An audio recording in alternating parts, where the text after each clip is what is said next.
Hi everyone, this is Akira. अगर आप ऐसे इंसान हो जो बहुत अच्छा है, जो लोगों के लिए बहुत कुछ करता है, जो बहुत काइंड है, लेकिन बदले में लोग उसको कभी थैंक यू भी नहीं बोलते, कभी अप्रिशिएट नहीं करते, अगर आप उनमें से एक हो ना, तो आपको ये वीडियो ज़रूर देखनी चाहिए। इस वीडियो में मैं आपके साथ मेरी लाइफ के 2 ऐसे स्टोरी टाइम शेयर करूंगी, जिससे आपको पता चलेगा कि अगर आप एक अच्छे इंसान हो ना, तो आपको कभी अप्रिशिएट नहीं किया जाएगा, आपका सिर्फ और सिर्फ फ़ायदा उठाया जाएगा। ना सिर्फ बुरे लोग आपका फ़ायदा उठाएंगे, बल्कि अच्छे लोग भी आपका फ़ायदा उठाएंगे। हर कोई अपनी लाइफ में जीतना चाहता है, हर कोई अपनी लाइफ को ईजी बनाना चाहता है, हर कोई अपनी लाइफ को बेहतर बनाना चाहता है। और उनको अगर ये करने के लिए आप पे से ऐसे चल के भी जाना पड़ा ना, तो वो जाएंगे। सो स्टार्ट करते हैं पहले स्टोरी टाइम के साथ। ये कब हुआ था? जब मैं 12th से निकली थी एंड मैं सोच रही थी कि मैं शायद बैंकिंग में चली जाऊं। मुझे बैंकिंग की एग्जाम देने का मन था। एंड एक्चुअली मैं ऐसी पर्सन हूँ ना, मुझे मेरे खानदान में आसपास, मतलब मुझे कभी कोई गाइडेंस लाइफ में मिली ही नहीं है। चाहे वो लाइफ से रिलेटेड हो, चाहे वो रिलेशनशिप से रिलेटेड हो, चाहे वो करियर से रिलेटेड हो।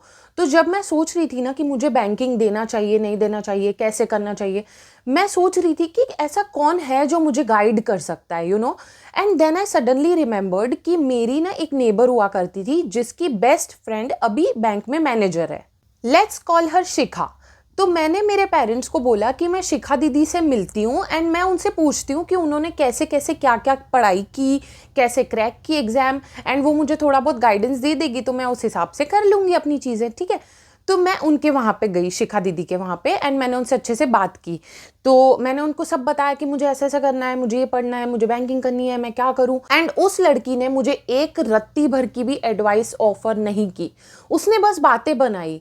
She is like you know what, ऐसे यूट्यूब पे होता है, वहाँ पे देख लो, यहाँ से कर लो, ये कर लो। भाई मुझे यूट्यूब से ही चीज़ें देखनी होती तो मैं तेरे मुंह लगने आती है यहाँ पे। तो ना बेसिकली उसने ऐसे करके ना मुझे टाला, कंप्लीटली टाला। मतलब वो इतनी गंदे दिल की लड़की थी, आप इमेजिन करो। मुझे वो इतनी स्वीट लगती थी, ऐसे ऊपर ऊपर से तो वो बहुत स्वीट लगती थी, बट इमेजिन उसके मन में कितना मैल था कि एक बच्चा जो अभी अभी स्कूल से निकला है, जो उससे गाइडेंस मांग रहा है, वो गाइडेंस नहीं देना चाहती। इमेजिन, मैं तुझे ये थोड़ी कह रही हूँ कि तू मेरी बैंक में नौकरी लगवा दे, मैं कह रही हूँ तू मुझे बता, मुझे सिखा मैं कैसे पढ़ाई करूँ। बट उसने वो नहीं किया, ठीक है। अब उसके बाद जब ये कॉन्वर्सेशन हो गई ना, शी इज लाइक कि तेरा आईलाइनर बहुत अच्छा लग रहा है। सो शी इज लाइक इतना अच्छा कैसे लगा लेती है लेकिन। तो मैंने कहा कि मुझे प्रैक्टिस है यार, मैं 5th स्टैंडर्ड से लगा रही हूँ, मैं शुरू से अच्छी थी इन सब चीज़ों में ना। तो मैंने उनको बोला कि भाई मैं बचपन से ही अच्छी हूँ तो मैं लगा लेती हूँ। तो शी इज़ लाइक कि मुझे भी सिखाना, मुझे भी सिखाना। और मुझे लगा कि she is just saying it, कि मुझे सिखा देना। एंड लाइक हाँ ठीक है ठीक है। तो ऐसे करके ना फिर हमने नंबर्स एक्सचेंज कर लिया और मैं घर आ गई। मैंने ऐसे ही उनको बोल दिया कि मुझे कुछ पूछना होगा तो मैं पूछ लूँगी करके। वैसे तो वो कुछ बताने वाली थी नहीं मुझे, ये तो मुझे पता था। फिर ये जो हमारी मीटिंग हुई ना, ये मीटिंग हो गई, ठीक है। उसके नेक्स्ट डे वो लड़की मुझे कॉल करती है सुबह सुबह 8 बजे, ठीक है। और भाई मेरे लिए 8 बजे बहुत जल्दी है, मैं नहीं उठती, ठीक है। 10 बजे, 10:30 बजे मैं उठने वाला पर्सन हूँ। सो 8 बजे में उसने मुझे फ़ोन किया, मैंने उठाया, मैं नींद में हूँ। And she is like so रही थी क्या? मैंने कहा हाँ मैं अभी भी सो ही रही हूँ, बोलो कुछ काम है क्या? तो शी इज़ लाइक कि मुझे ना अभी मूवी जाना है, 11 सवा 11 का उसका शो था। कहती कि तू मेरे घर आ जा अभी के अभी और मुझे आईलाइनर लगा दे। मैं किसी के बाप की नौकर हूं क्या जो मैं जाके आईलाइनर लगाऊं? और तूने तो मेरी मदद 1 रुपए की भी नहीं की और तू मेरे से एक्सपेक्ट करी कि मैं तेरा आईलाइनर लगाने आऊं वहां पे स्पेशली? पागल है क्या तू? फिर ना मैं उसको बोलने लगी कि नहीं दीदी मैं तो सो रही हूँ, ऐसा वैसा। कहती प्लीज आ जाओ वरना मैं पता नहीं क्या करूंगी, प्लीज आ जाओ। ऐसे करके ना उसने इतना बोला। और मैं ऐसी पर्सन हूँ कि मैं ना नहीं बोल पाती भाई। वो इतना एक तो कन्विंस कर रही थी मुझे। आई एम लाइक ठीक है मैं आती हूँ। अब मैं उसके घर गई हूँ अपना पेट्रोल जला के, ठीक है। और मैं उसके घर पे गई और मैडम नहा रही है। फिर मैंने 20 मिनट तो उसका वेट करा भाई, उसके पापा से इधर उधर की बातें की मैंने। फिर 20 मिनट बाद मैडम बाहर निकली और ना अपने बाल सुखा रही हैं, ऐसे हेयर ड्रायर लगा रही हैं, ये वो भाई। फिर जब उसका सब कुछ हो गया ना, उसके बाद कहती है अब मैं बैठती हूँ, मुझे आईलाइनर लगा दे। फिर मैंने आईलाइनर तो 2 सेकंड में लगा दिया, उसका हो गया। शी इज लाइक कितना सुंदर लग रहा है, ये वो। अब मेरा काम तो हो गया था। पर मैंने कहा मैं एकदम ऐसे उठ के चली जाऊंगी तो कहीं इसको अजीब ना लगे कि कैसी काम करी और चली गई, पता नहीं बेमन से आई होगी, ऐसा वैसा। तो मैं 2 सेकंड बैठ गई उसके बेड पे। एंड वो मुझे क्या बोलती है, कहती हो गया जाओ अब तुम। What? And I was like भाई मैं तेरे लिए आई हूँ, नींद से उठ के आई हूँ, मेरे से कुछ तो पूछ ले, पानी तो पूछ ले। शी इज लाइक अब हो गया मेरा काम, जा। तो मुझे तो बहुत हर्ट हुआ भाई। मुझे लगा कि मैंने इसको इतना स्वीट पर्सन सोचा था, ये ऐसी निकली। एंड उसके बाद ना मेरा इससे मन उड़ गया बिल्कुल, ठीक है। फिर इसने क्या करा, थोड़े दिन बाद, 1 आध हफ्ते बाद, ठीक है, इसने मुझे फिर कॉल किया।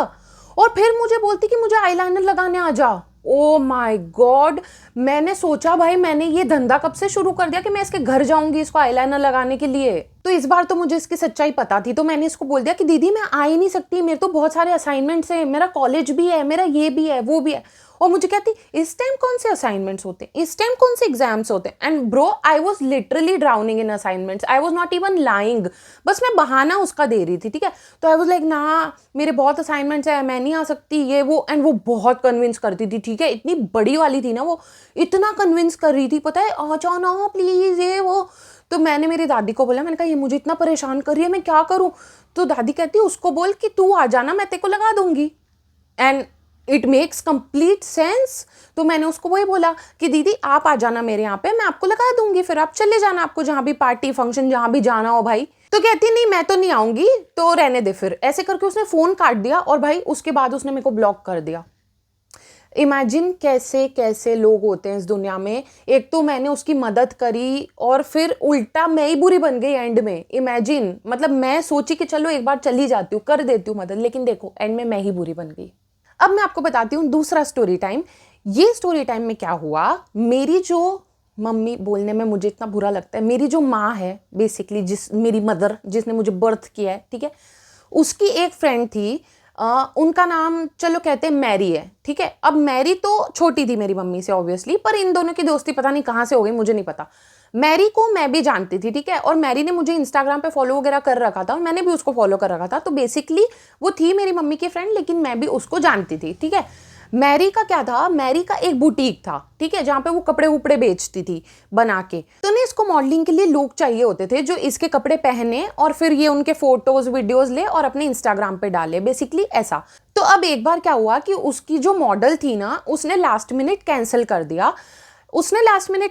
दिया। तो इसने मेरी एक और फ्रेंड को कॉल किया कि तू मेरी मॉडल बन जाएगी क्या। तो मेरी वो फ्रेंड कहती कि मेरी शक्ल तो अच्छी है नहीं, तो आप अकीरा से पूछ लो। एंड शी इज़ लाइक हाँ मैंने उसके देखा हुआ है उसका इंस्टाग्राम, मैं उससे पूछ लेती हूँ। तो वो इतनी घटिया है मैरी, उसने मुझे फ़ोन नहीं किया कि मुझे मॉडल की ज़रूरत है प्लीज़ आप आ जाओ, ऐसे नहीं। उसने मेरी मम्मी को कॉल किया कि आप अपनी बेटी को भेज दोगे क्या, आप उसको कन्विंस कर लो ना प्लीज़, वो मेरा काम कर दे कल आके, क्योंकि मेरे पास और कोई पर्सन नहीं है और शूट की सारी तैयारियां हो चुकी है, कल 11 बजे सुबह शूट है, ये है वो है। और ये सब बातें पता है वो कितने बजे कर रही थी, रात के 2 बजे। रात के 2 बजे तुम कॉल करके किसी को बोल रहे हो कि प्लीज़ मेरे लिए मॉडलिंग कर लो, मैं तुम्हारे हाथ जोड़ती हूँ, मैं तुम्हारे पैर पड़ती हूँ, इस तरीके से वो इतना कन्विंस कर रही है, ठीक है। मेरी मम्मी ने बोला कर लेना प्लीज़, इतना सा तो बोल रही है, कर ले, इसमें तेरा क्या चला जाएगा। मैंने कहा चल ठीक है कोई बात नहीं। तो फिर मैं अगले दिन उठ गई, 8 बजे तैयार हो गई, स्किन केयर कर लिया, बाल स्ट्रेटन ब्लो ड्राई जो करने थे कर लिए, और मैं रेडी होके बैठ गई थी 8:30 बजे, और 11 बजे का शूट था। अब भाई 11 बज गए, 11:30 बज गए, 12 बज गए, मुझे बंदी कॉल ही नहीं कर रही कि तू आ जा। तो मैं सोच रही क्या हो गया, इसने मुझे कॉल क्यों नहीं किया अभी तक, मैं ऐसे गधों जैसे रेडी होके बैठी हूँ। And guys it's the worst feeling ever, जब आप किसी चीज़ के लिए रेडी होके बैठे हो ना और आपको कोई इंतजार करवाए, that's the worst thing ever. मैं वेट नहीं करती, ठीक है, मेरे को वेट करना बिल्कुल नहीं पसंद। उस दिन इसने मुझसे वेट करवाया और फिर मैं पता है मैंने सोचा मैं इंस्टाग्राम खोल के देखती हूँ what is up with Mary. मैंने खोली उसकी इंस्टाग्राम, ठीक है, मैं देख रही हूँ इसने कोई और लड़की बुला ली है, उसके साथ मॉडलिंग कर रही है, उसके फोटो वीडियो इंस्टाग्राम पे डाल रही है। ये भी नहीं सोच रही कि अकीरा देखेगी उसको बुरा लगेगा, मैं एटलीस्ट उसको इन्फॉर्म तो कर दूं कि मेरे को कोई और लड़की मिल गई है मॉडलिंग करने के लिए। और पता है सबसे बुरी बात क्या हुई, बेसिकली उसके 2 मॉडल थे, एक मेल और एक फीमेल। फीमेल वो चाहती थी पहले कि मैं करूं, मेरी जगह उसने कोई और लड़की बुला ली आज, ठीक है।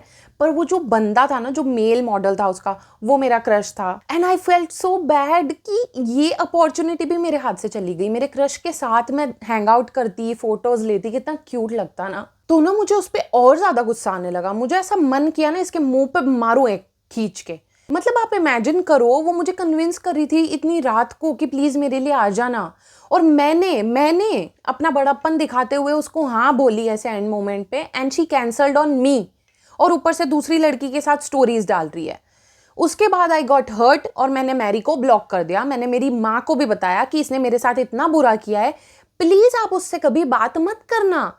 लेकिन आपको तो पता है, अगर आपने मेरी दूसरी स्टोरीज देखी होगी तो आपको पता ही होगा कि जो मैं चाहती हूँ ना उसका उल्टा ही मेरी माँ करती है, क्योंकि उसको बहुत पसंद है मुझे हर्ट करना। तो ऑब्वियसली वो तो उससे अभी भी बात कर रही थी मैरी से। उसके बाद क्या होता है कि थोड़े दिन बाद, इस चीज के आई थिंक 2 हफ्ते बाद, मैं कहीं से आती हूँ और मैं आके देखती हूँ कि मेरी मम्मी और वो मैरी साथ में बैठे हुए हैं सोफे पे, और मेरी मम्मी उसको मटर छील के खिला रही है। हेलो, उसने ऐसा क्या अच्छा कर दिया कि उसको मटर छील के खिला रही हो? मैडम, आप मुझे तो कभी नहीं खिलाई आपने मटर छील के। बट एक्चुअली मेरे दुश्मन मेरी मम्मी के दोस्त हैं, सो उनसे तो ये एक्सपेक्टेड ही है, सो आई वाज लाइक ठीक है। पर मैंने उसको तब मैरी को कुछ भी नहीं बोला, ना मैंने उसको ग्रीट किया, ना मैंने उसको हेलो बोला, मैं सीधा अपने रूम में चली गई, ठीक है। फिर मैरी मैडम को बोला होगा मेरी मम्मी ने कि इसको बोल दे यार सॉरी, ऐसी बुरा मान रही है ये, मतलब मेरे को एक बच्चे की तरह ट्रीट कर रहे थे कि ये बेवकूफ बुरा मान गई, जा इसको सॉरी बोल दे। फिर उस मैरी की हिम्मत तो देखो, वो मेरे रूम में आ गई, ठीक है, और मुझे कहती सॉरी, पता है क्या हुआ ना कि मुझे ऐसा लगा कि आप ना ज़्यादा कर्वी हो, और जो ड्रेसेस थी ना वो एक लीन लड़की के लिए थी, तो मैंने एक लीन लड़की को बुला लिया। तो जब तू रात को मेरे हाथ पैर जोड़ रही थी तब तुझे याद नहीं था कि मैं कर्वी हूँ? फिर तुझे एकदम से याद आ गया कि मैं कर्वी हूँ? ऐसे ऐसे भाई घटिया बहाने दे रही। और मैंने उसको पता है क्या बोला? मैंने कहा मैडम कोई प्रॉब्लम नहीं, आपने कैंसिल किया, I don't care, okay, I anyways didn't want to do this. आप मुझे इन्फॉर्म करके बोल सकते थे that I have some another person जो बेटर फिट करेगा ड्रेसेस को, एंड मैंने उसको बुला लिया है, थैंक यू सो मच, आपने मुझे टाइम दिया अपना, इतना तो बोल सकती थी मुझे इन्फॉर्म ही नहीं किया।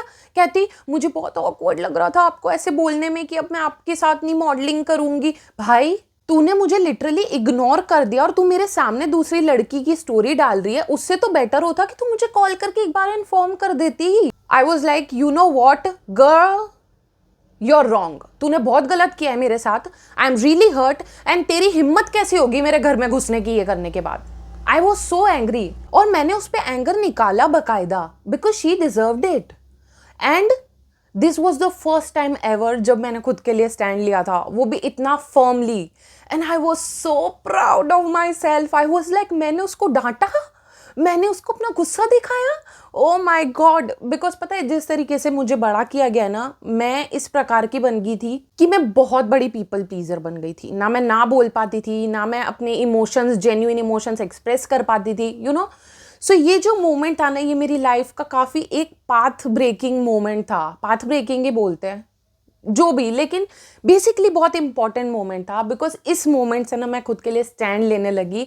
एंड देखो ये किस्सा तो बहुत गंदा था, मेरा एक्सपीरियंस बहुत गंदा हुआ, लेकिन मैंने इससे कुछ सीखा।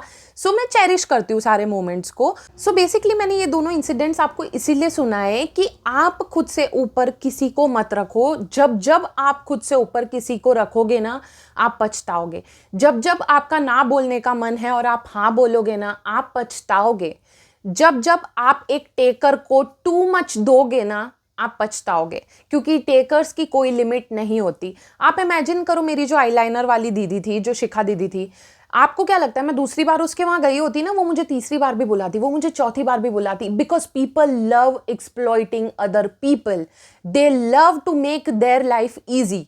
वो ये नहीं सोचते कि दूसरे की लाइफ पे क्या असर पड़ रहा है हमारी इस चीज से। People never think about that. इसीलिए कहते हैं ना कि आपका जो इंट्यूशन है ना, आप वो करो। आपको रीजनिंग लगाने की जरूरत नहीं है चीजों के पीछे। अगर आपका मन कह रहा है ना कि ये चीज नहीं करनी, तो नहीं करनी। सो yeah guys, this was it. I think I was very aggressive in this video. I think because मुझे ना वो सारी चीजें याद आ गई जब जब लोगों ने मुझे यूज और अब्यूज किया है, सो मैं बहुत ज़्यादा पैशनेटली इस बारे में बात करी थी।